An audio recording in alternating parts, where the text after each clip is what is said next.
এক কিশোর দিনে দুপুরে এক কিশোরকে ধারালো অস্ত্র দিয়ে আঘাত করে খুন করার চেষ্টা করে দিনে দুপুরে। এই ঘটনায় এলাকায় চাঞ্চল্য ছড়িয়ে পড়ে। ঘটনাটি ঘটে মালদা জেলার গাজল বিদ্রোহী মোড় জনবহুল এলাকায়।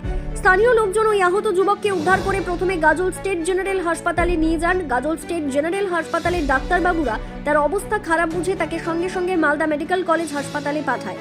খবর পেয়ে ঘটনাস্থলে ছুটে যায় গাজল থানার পুলিশ। অভিযুক্ত কিশোরকে আটক করে গাজল থানার পুলিশ ঘটনার তদন্ত শুরু করেছে বলে জানা যায়।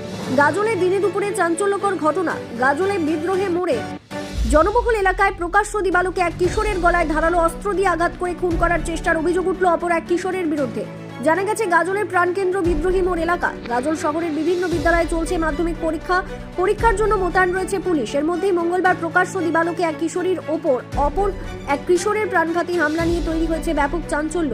এই ঘটনায় আক্রান্ত কিশোর বর্তমানে গুরুতর আশঙ্কাজনক অবস্থায় চিকিৎসাধীন রয়েছে মালদা মেডিকেল কলেজ হাসপাতালে।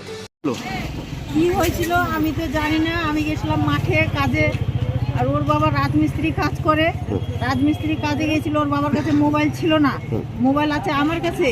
এবার আমি মোবাইল কাজ করতে করতে মোবাইল বাজলো, আমি এবার ফোনটা ধরলাম, ধরে হসপিটাল থেকে আমাকে খবর দিল যে সব নাম ঠিকানা নিল, আমার নাম জিজ্ঞাসা করলো, আমার ছেলের নাম জিজ্ঞাসা করলো, করে আমি সব বললাম।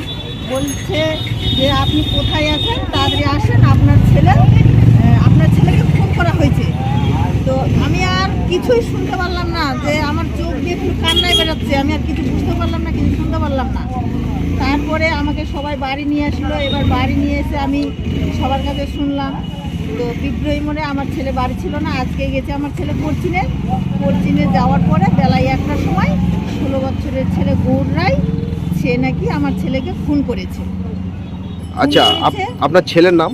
দেবাশিস বর্মন। কি করতো আপনার ছেলে? আমার ছেলে পড়াশোনা করার জন্য আমি কোচিংয়ে রেখেছি। কোন ক্লাসে পড়ে? 10-এ। এবারকাই 10-এ উঠলো আমার ছেলে। কোন স্কুলে? শিউচাঁদে। তারপরে সবাই গ্রামবাসীরা ছুটে এসে আমার ছেলেকে হসপিটাল মেডিকেলে নিয়ে গেছে। মেডিকেলে নিয়ে যেয়ে এখান থেকে এফআর করে দিয়েছে মালদা। এবার মালদাতে যে এখন বলতে পারছি না কীরকম আছে, কিন্তু আমি এখনও দেখিনি।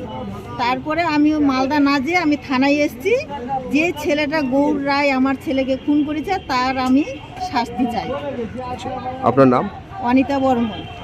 চীনে এই যে বিদ্রোহী মোড়ে নয়াপাড়া যেতে ওই যে মোটরসাইকেলের শোরুম আছে ডান দিকে, মোটরসাইকেলের শোরুমের পাশে। আপনাদের কি ধারণা? কি বলতেই পাবো না কি কারণে ওকে ছুরিতে আঘাত করেছে, আমি তো জানি না।